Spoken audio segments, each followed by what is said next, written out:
Баршаларыңызға ассалаумалейкум. Бүгін осы кітап арқылы араб әліппесін үйренеміз. Кімде осы кітапша бар, осы бойынша менімен бірге дайындалыңыздар, иә? Әр сабақты 30 рет қайталаймыз.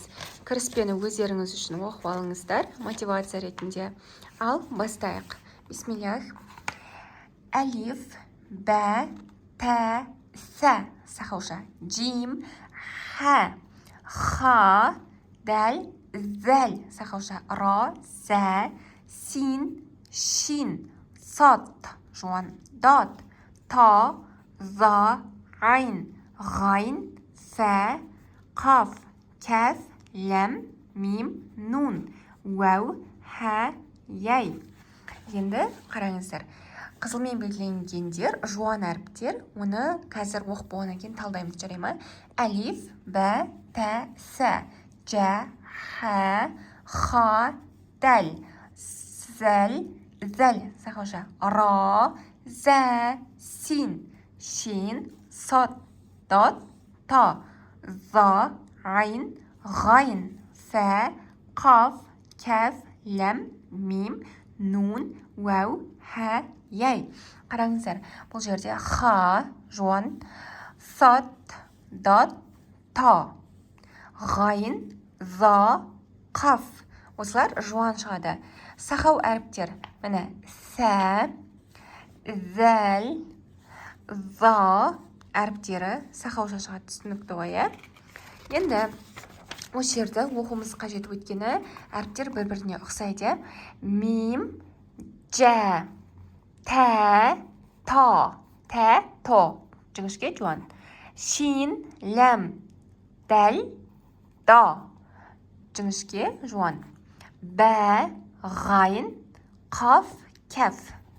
Нун, ра, әлиф, ғайн, уәу, сә, син, сад, яй, хә, ха, хә, фә, зәл, зә, за.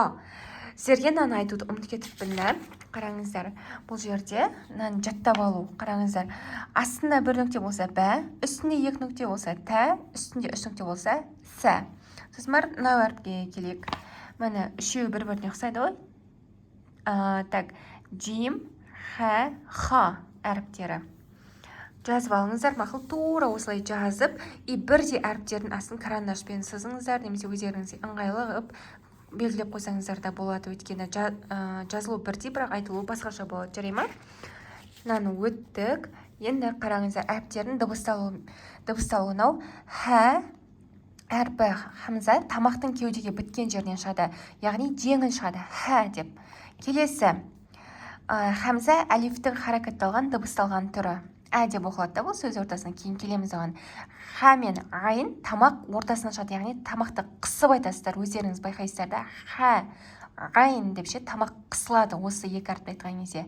Ха, ғайн, бұл тамақ қырылдап шығады, бұл екеуін айтқан кезде. Ауыз қуысы тілден шығатын әріп қаф, яғни тілдің төбінде кішкене түйіншекке жақындау арқылы шығады. Кәф, яғни тіл таңдайға тиеді. Сосын джим, шин, яй, тіл ортасы таңдайға жақындау арқылы шығады, иә? Дад, тілдің үсті жоғарғы азу істерге тию арқылы шығады, дад деп. Сосын ләм, ләм, бұл оңай шығар, иә? Нун, өткен оңай айтылатындарды сіздерге айтпай қойын, уақыт ұстап. Келесі ра, кәдімгі ра әрпі. Та, то емес, та емес, та. Жарай ма? Дәл, тә. Сосын сад, сады емес, сад. Син, кәдімгідей, сосын зә, иә? Енді сақауша шығатын әріптер. За, тілдің ұшы жоғарғы төменгі күрек тістерінің арасынан шығарады, яғни тіл тіске тиіп тұрады. За, зәл, сә. Түсінікті ғой, иә? Енді ерін арқылы шығатын әріптері. Фә, бә, мим, уәу. Так, келесі сабаққа өтейік. Харакет. Яғни, бізде фатха деген әріптің үстінде осылай тұратын болса, ол әріп ә деп оқылады. Мысал ретінде түсіндірейін. немесе болады. Жіңішкеде жуанда д, б. З, б. Ро, с. Көрдіңіздер ме? Ро, рә емес, ро деп шығарамыз. Жуан, өйткені ро болса жуан болады. З, б. Дұрыс қой, жіңішке шықты. З, б.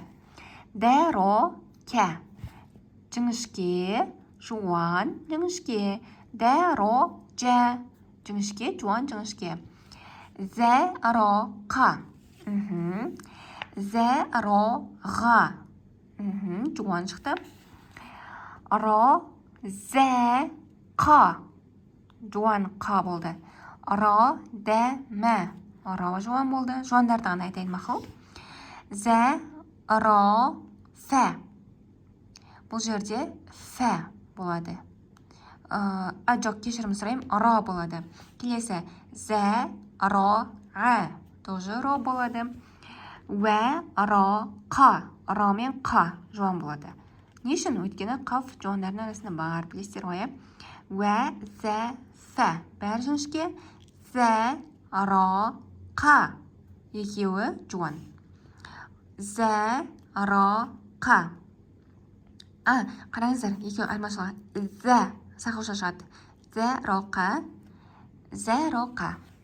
Келесі. В, ро, та. То және ро жуан. Ро, да. Ро мен да жуан. В, ро, ро жуан. В, з, ға. Ға жуан. Ғайын. Ро, ж. Ро жуан. Д, ро, ро жуан. Ро, ха. Ха жуан. Ро жуан. Д, ро, ха. Ро мен ха. В, л. Бәрі жіңішке. В, з, ғ. Бәрі жіңішке. В, д, ғ. Және з, ро, жіңішке, ро жуан, з жіңішке. Бұл сабақты аяқтадық. Келесі. Кәсіра, яғни әріптің астына келсе, жіңішке әріптерде и болады, жуан әріптерде и болады. Қазір оқыған кезде сіздерге түсінікті болады. Бастайық. Зина. Жіңішке қолды. Зия. Әзия. Қосылып кетеді, екеуі де я болып тұр ғой. Әзифә. Әрибә. Ро жуан болды, бірақ ри болған кезде жіңішке болады. Түсінікті ғой, Әрija. Келесі бізде. Әриқа. Жіңішке. Әуида. Әуилә. Дәрибә. Дәрижә. Дәридә. Дәримә. Келесі. Дәринә. Зәрибә. Радия. Рауия. Зариқа. Вадика. Вазира. Радифа. Варима. Вариса. Вариға. Вариша. Әрика. Дәриза. Рауиха. Вазиға. Әрина. Рауиға. Дәриза. Варика. Радиға. Вариха. Әрида. Әзира. Түсінікті ғой, Енді дамма әріптің үстіне келсе, ол әріп у болып оқылады. Узина. Узира. Дуриба. Бірінші үйсіңіздерді жабыңыздар, оқыңыздар, тексеріңіздер өздеріңіз, жарай ма? Узира. Узина. رزق ردف زرع енді أدب أرض رأس زرع ردح رذل жіңішке болды разуна уәдуа келесі дуриса дуриха дуриа рудиа рудифа рудиха уриджа урида рудиа руия урида удина وزنا ودك ودعا удиа қараңыздар мына у төбесіне тағы у болып тұрса у болады екі алиф мөлшеріне сызыстар удиа осы